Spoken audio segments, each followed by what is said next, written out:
Yep.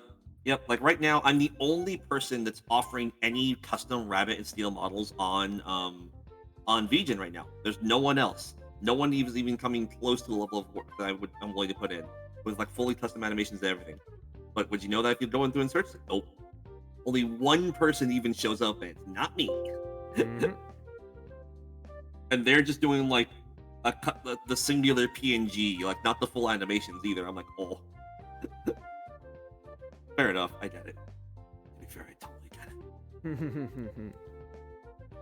Why do I have 4? Okay, so one of these must be the afternoon shift. Can't do that.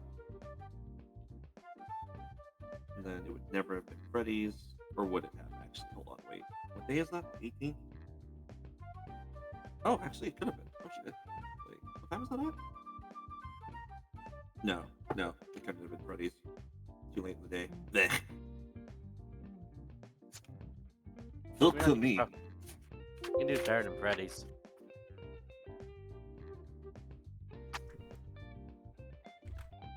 Order 3 drinks. By the way, I love this art. I was about to say, it's, you getting to talk about how it was like custom drinks and whatever that was done. That was really cool. Really cool. Yeah, Yeah, I think one still- of those were my idea actually. yeah. Thing with Hat is the one who made them. You know what? Pick one. Pick one of them. I can give you the recipe for it and their story mode that they gave for it. Do you mind if I, real quick, do you mind if I change the text on this just to, you know, be crystal clear? Just order 3 drinks for What? free. It gives it across, but just for semantics. Take 3 drinks from the drink deck and put in anybody's drink me pile. Sure, go for it. Yep. Yeah, that's not a problem in the slightest. Yep, just once again, you know, semantics clarity. Mm-hmm. But let's start, because in my stream, let's start with the shortest one. One on the far left. Let's see. Excellent choice. You are discussing the Shark Shock. They're talking about the one with the lemon in it, right? Yeah. Well, Yep, that's there's Shark 3 Shock. reasons why. I was assuming it was a lemon. I've been affectionately referred to by some loved ones as a lemon head, and I'm short. All right, here's the full blurb that they give it. Shark Shock. Summer heat got you down? Need cool vibes to get you through these 6-run days and chilly nights? Quench your thirst with a shocking shark burst. Let the lemon, smoke, and ice cool your body, but relieve your soul. Mezcal, lemon, blue soracao, ice, and soda water. The taste is perfectly balanced, with just enough of the smoke of the spirit and the sour of the juice that begs you to be refreshed. Ready to keep partying no matter how steamy the dance floor gets. Perfect for a hot afternoon or to get 2, one for you, and one for that other Momo fan you have the hots for. God damn it. That's cute. That's cute. Yeah. Oh, man. Actually, I just realized none of these are Feeding Frenzy. Mm-hmm. Don't think I actually got that one to work actually. For which one? Feeding Frenzy, you know. The perfect drink for when you're being bothered by a military officer wanting you to draw an anime character doing cocaine, or witch speakers suplexing shit. Gosh, the other A cool mix of tequila, blue raspberry syrup, and soda water, along with several shark gummies you can snack on while you enjoy your drink. Alright, real quick, I'm just going to go through the new text that I am putting out here, and I'm putting the parentheses because it's the same clarity across other people who can spread out cards. Take 3 drinks from the drink deck and put them in any player's drink me pile. Parentheses, this can all affect the same player, close parentheses. This is consistent wording alongside Warthorn, who can do the same thing. But instead of from the drink deck, he takes it from his own drink me pile and passes them out to everybody else.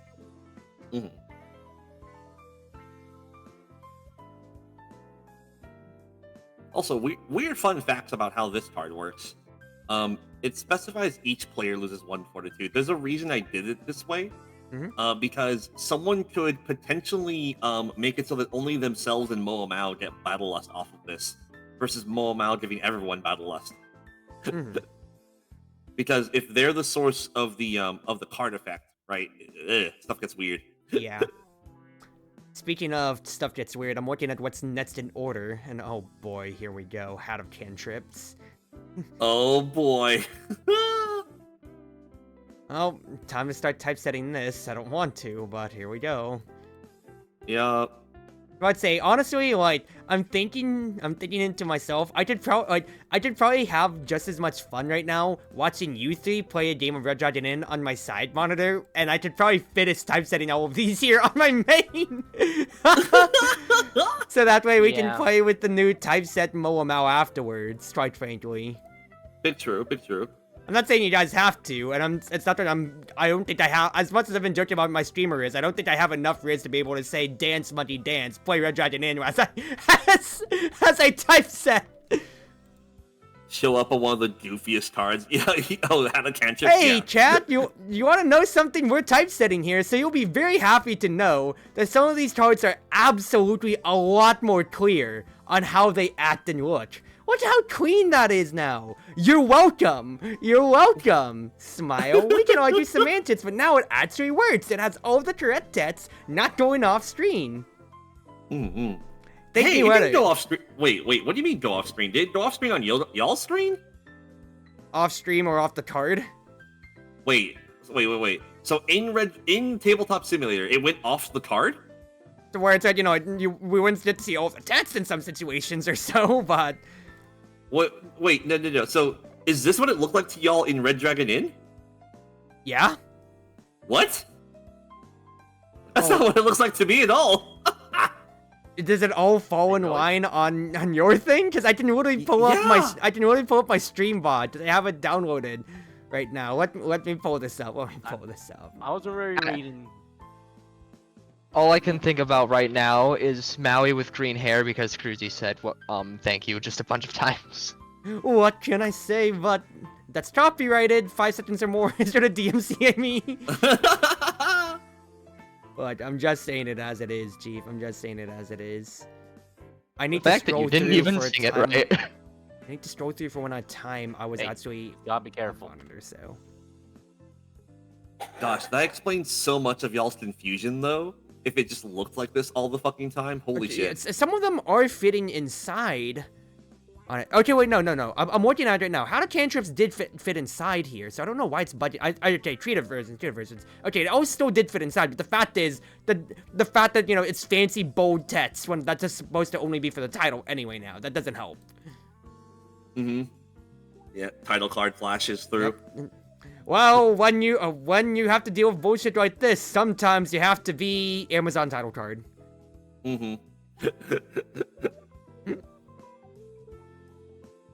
The new season has been really good, I must say. Mm-hmm. I was looking forward to this one because I finished the comics, right, for Invincible, and we're talking about Invincible, by the way, people. If you don't know what we're talking about. Yeah, and that's what I figured. The thing he played in my head, the do. Yep. I just wasn't sure if we were being clear about that, so I just did want to say it out loud.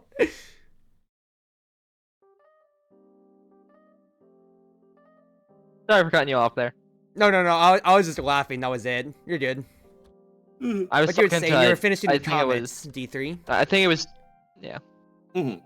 But yeah, I've read through the entirety of the comic, right? And there are lots of high and low moments. And in many ways, the show is doing a good job of adapting up, right? Where they're improving the original as they go, right? Mm-hmm. And I'll talk about some that aren't spoilery because it's good, right? So the way that Mark finds out about his powers is so much better in the show. Yes, agreed. Like the mechanics are close, but in the comic, it's this weird, like, disjointed. It almost feels like a selection of comic strips rather than a comic book, right? Mm-hmm. Where, like, Garfield style, like, slices of life happening, and then suddenly powers, right? Versus in the show, it's all one coherent piece, and it just feels a lot nicer. Yeah. Right. And that's like the good part about like adaptations of stuff like that is they can make up for the mistakes that like the comics or like for anime the manga made. I mean, I don't know y'all's opinions on it, but if you want to bring one that has been ostensibly like cited for, yeah, thank goodness they didn't adapt this, or thank goodness they didn't change it. Not Invincible, but The Boys rather. when it comes to Oh it. my Oh, gosh. yeah, 'Cause, Yeah. yeah, the fact, that you know, was yeah, it's terrible. edgy superhero satire, and, you know, we can argue the same thing to Invincible to a side, but, like, Invincible, you know, it is a whole cosmic, you know, it is a whole cosmic set piece of everything like that or so. The Boys back then was, you know, it is reveling in the fact that, you know, oh, we're edgy and cool like that. Yeah, DC's done that a million times over and better. They're just being, you know, it's absolutely being cruel for the sake of being cruel. Yeah. Yeah. For a lesser example of like something that doesn't matter as much, at the beginning of Jujutsu Kaisen, in the manga, Yuji kinda just eats Sukuna's finger, like no reason. At least in the anime, it was so he could kill a curse. And to be fair, it's right, that is given weight, and that's kind of like, it's kind of like,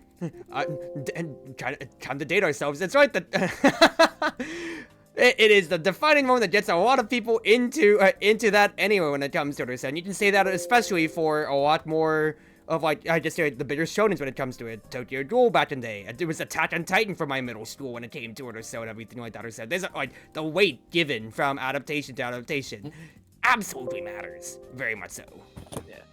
I think adaptations aren't good because they like make it animated. I think they're good because they can fix the mistakes that were made. Well, the biggest thing with it too is especially like, you know, they're writing it in the moment, especially for things like comics or for manga, especially when they're serialized. The problem with that is that, you know, you are meeting a deadline if you're being published in, you know, Shonen Jump or whatever crap like that or so. And to that end, you're kind of on that ticking clock of, I need to, you know, just get something out. And you can easily have some of the worst when it comes to it, arts as, you know, for some manga or whatever, or absolutely just drawn on with filler and then nothing feels good at all. Have y'all ever seen Kevin Ashra from before he got assistance versus after the artist got assistance? Yes, that's always been No. actually pointed out by some of my nerdier friends. Yeah, no, I you actually can have- you can literally tell down to the moment when suddenly he had help. Because it's like from one comic to the next, you're like, wait, is this the same person? Like, Yep, it's like assistance slash what's his face? Assistant slash just, you know, the manga slash artist connection that you have right then and there. Points go out to the One Punch Man webcomic to manga adaptation, and also Aka and can't remember the artist for Oshinoko. Guys, absolutely, that is actually like it is straight up. I need NBA memes of the duo connection right then and there, right now. Oshinoko. Oh, what a shit ending. I love Aka because Kaguya-sama is absolutely the #1 manga in my opinion. And like, actually no, it's #2. My heart goes out to Nishijou, but it is one of my favorite mangas of all time. But Aka cannot beat the absolutely create an amazing world built engine and absolutely dogpile the ending. He's 2 out of 2 so far. oh man. Yeah, I won't spoil the ending of Oshinoko, but like, I mean, to be that shit fair, was like, ass. a lot of modern media continues to be missing whenever it comes to it for their endings, unfortunately. I mean, if you want the like Oshinoko, it's not even controversial enough just because of all the gooners whenever it comes to it on one end, so I'm not even gonna engage with that. But on the other end, if you want, sorry, I'm cutting you off on this, but if you want to really talk about people who are absolutely disappointed slash McDonald's memes, My Hero ending. Yeah, I Cracked me the hell up. All the memes that keep going after it is still like, how did you fumble this so badly? How? No, I that- saw a video on it. It's because of how high the expectations are, and it's like My Hero, Jujutsu Kaisen, Oshinoko, like all of them had high expectations for the ending, and they just fumbled. But I feel One like of when it comes to it, it's like you can have high expectations and still stick the landing or so. Like solo leveling season 2 is around the corner or so, and solo leveling ended pretty goddamn well. One of the things that I eyeball whenever that happens is you always have to ask the question of, were they trying to do something different for the sake of being different, and therefore causing something that is worse than the base outcome? This happens to writers a lot, especially when they're working quickly. I feel like the opposite happened to Gege. I feel like he wanted like one ending, but the editors were like, no, we're going for the happier ending. Well, it's not about happiness, right? That's not what I mean. Honestly, I think he just yeah, wanted it to end like as soon as Here, possible. I'll give an example that's a little bit less. It's really obvious when you look at it. Hold on. So an example that's not an ending, but can give you an idea of how this phenomenon happens is actually Amber from Invincible is a great example of how this happened, right? Where there is an intention and there is a flop on the ball really hard, right? That's caused by a mistake that any sane person would have realized, oh, that's less interesting than what could have happened otherwise, right? So, for example, here's an easy question, right? Amber in Invincible in the comics is boring as shit, right? She legitimately, she is random white girl number 5. There is nothing special about her. Mm-hmm. She's not particularly intelligent. She's not particularly witty. Her personality basically boils down to what the fuck is wrong with Mark, is what her personality is in the comic. So it's really hard to not argue that, like, for the most part, Amber in the show is a serious upgrade mechanically over Amber in the comic. Because again, mechanically, what does Amber in the comic do?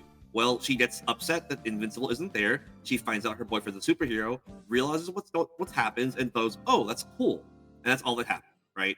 It is a small subversion in its own right, but whatever. It wasn't special because Amber herself wasn't special. But then you look at Amber in the comics, in the show. Amber in the show is relatively dynamic. She blackmails someone to get Mark's number. She goes out of her way to actively participate in things, right? She kicks someone in the balls when they're bullying someone. She goes out and helps people. She goes to soup kitchens, etc., so on and so forth.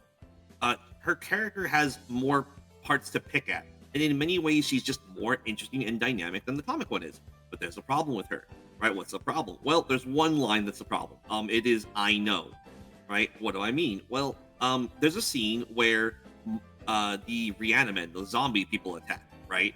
And Mark, understandably, goes to get changed and then starts fighting.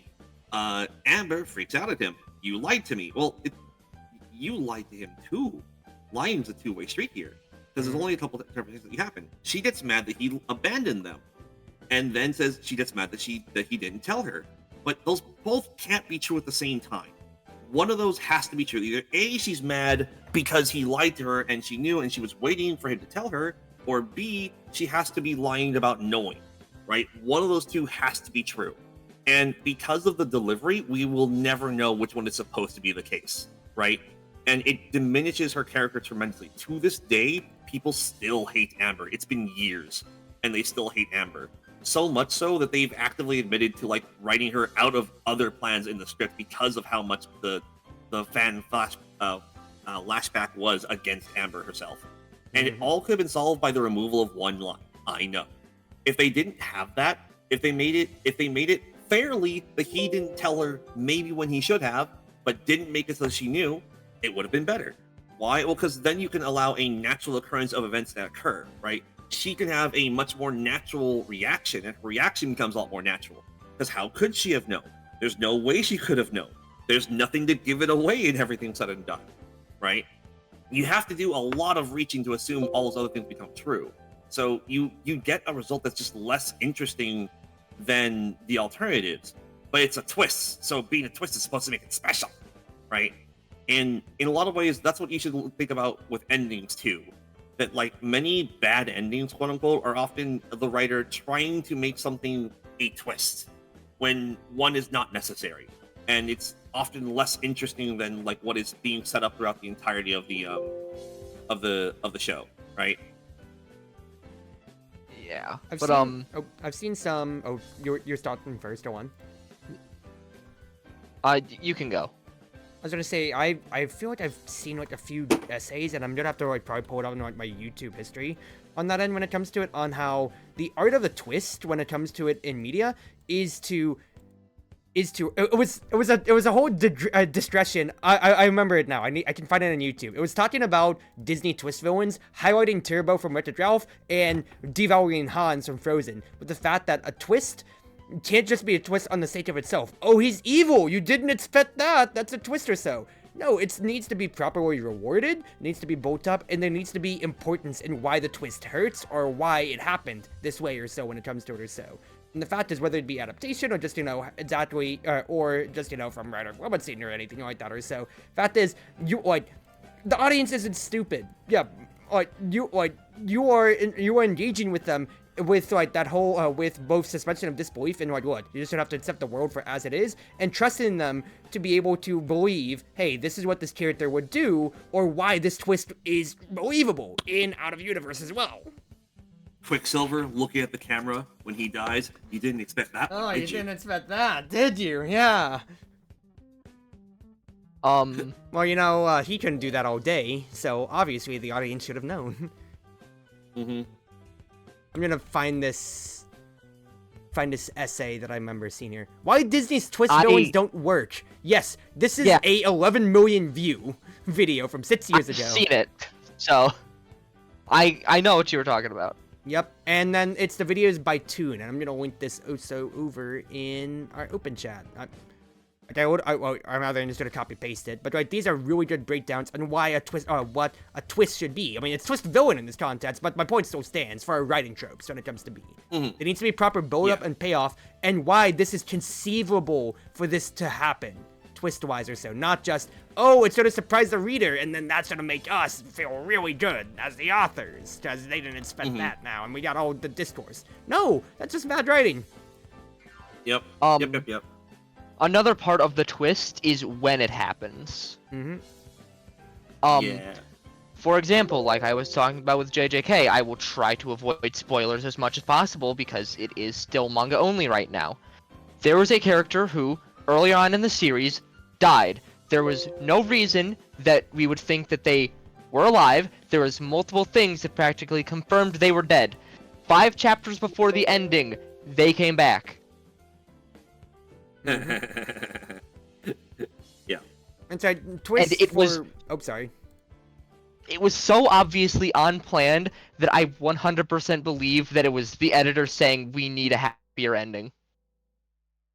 Yeah, and another end of that is if you've ever read Game of Thrones, right? Game of Thrones is littered with I want to make the bad thing happen, even if that doesn't make sense. Yeah. Right? Oh boy, Like, I love suffering. Yeah, it really is just like Diabolus Ex Machina is what I've coined it as, where it's like if you're going to get after writers for Deus Ex Machina, for God of the Machine, making good things happen just because, you need to be equally critical of the devil in the machine, making bad things happen just because. Mm-hmm. Like, there's only so much Peter Parker isn't allowed to have a happy life that you can conceivably give to people. Oh my god, frickin' what's his name? Yeah, I'm starting to discourse here, so first and foremost, I need to catch up on Twitch chat. I want to interrupt y'all on this first and foremost. Go for it. Welcome back, Sunny. Welcome back from Marvel. Hope you were doing good here. We're talking about bad writing tropes. We're talking about twists, both villains or just, just twist stuff in general or so. And also for you, Edge, City is a good manga on itself from the creator of Nishijou, and we have we did get it confirmed that we're getting an anime adaptation of City, so woo! How is that gonna come along? We'll see it in time.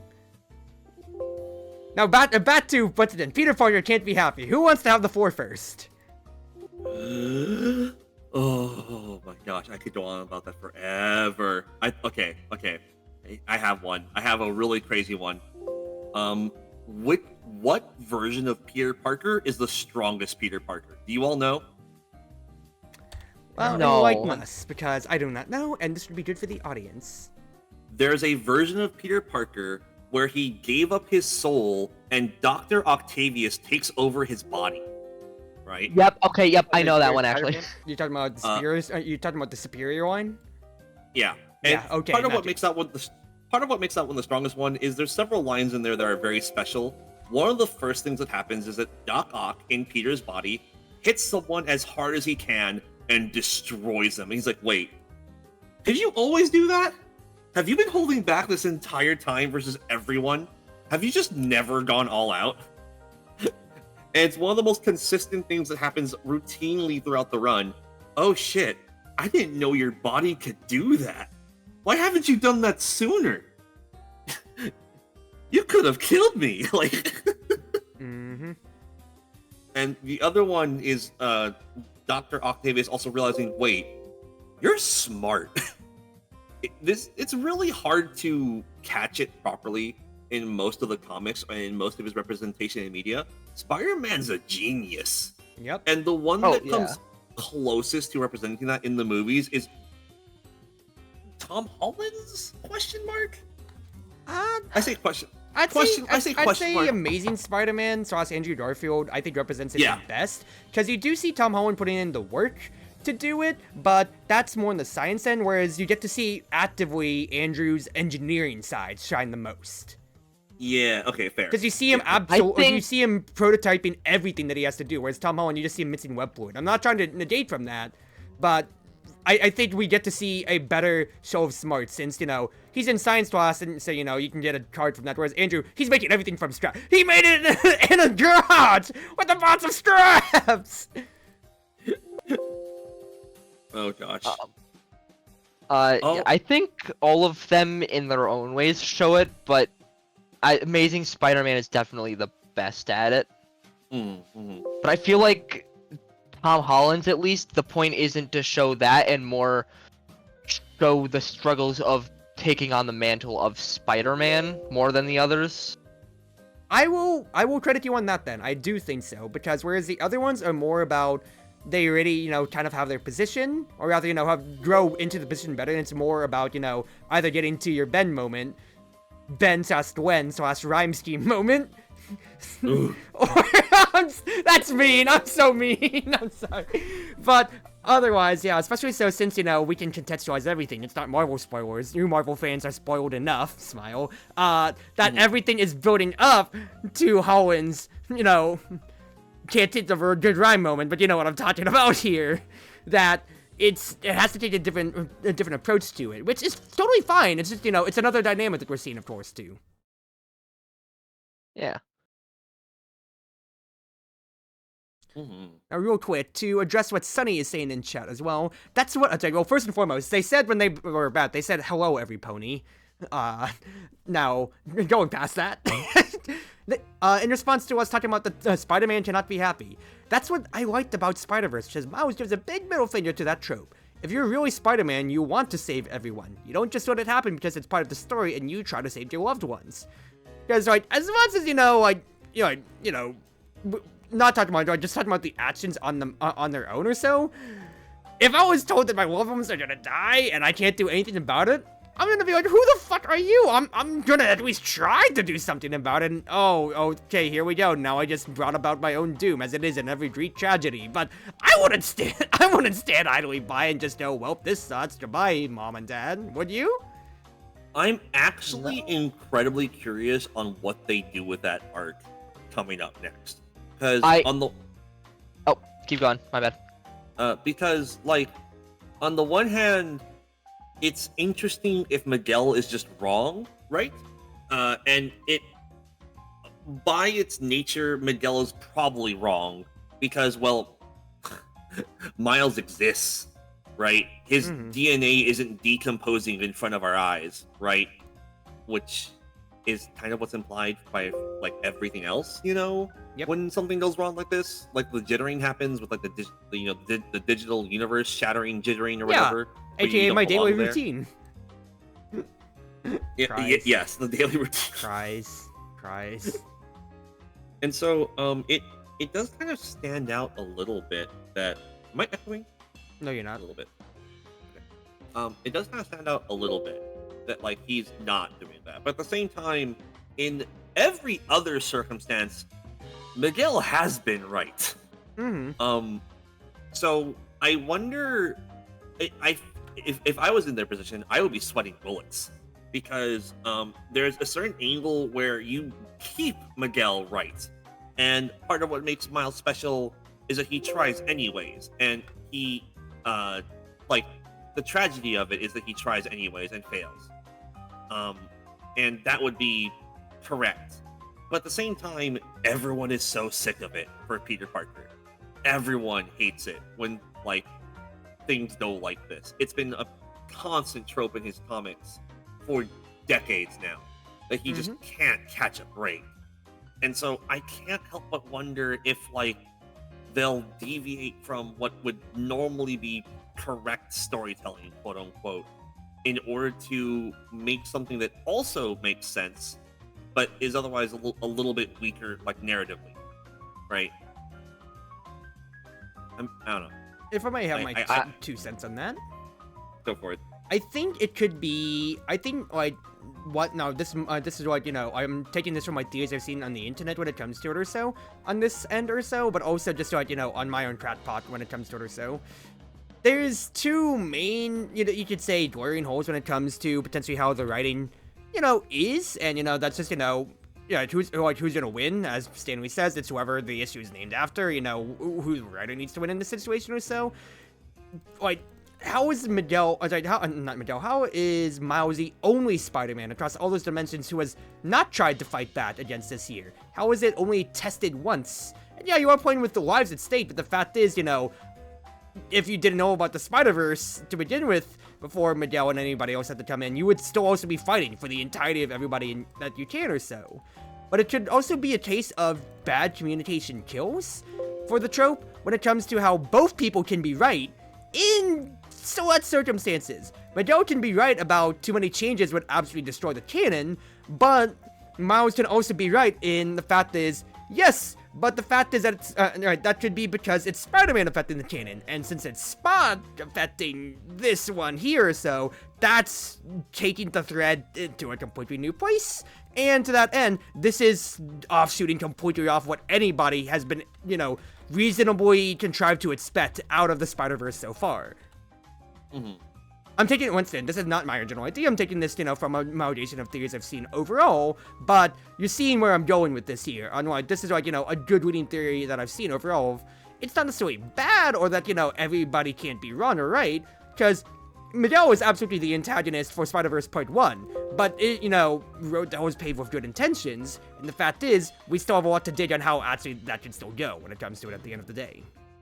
Mm-hmm. But I still do think it should be, once again, a bad communication kills overall. I mean, I wouldn't say bad communication necessarily or so, because in the first one, for crying out loud, we didn't have the heart-to-heart of Uncle Aaron is the Prowler until Miles had to physically reveal himself. And that's not even a bad communication kills moment. I keep saying it over and over, but that's TV tropes, thank you very much.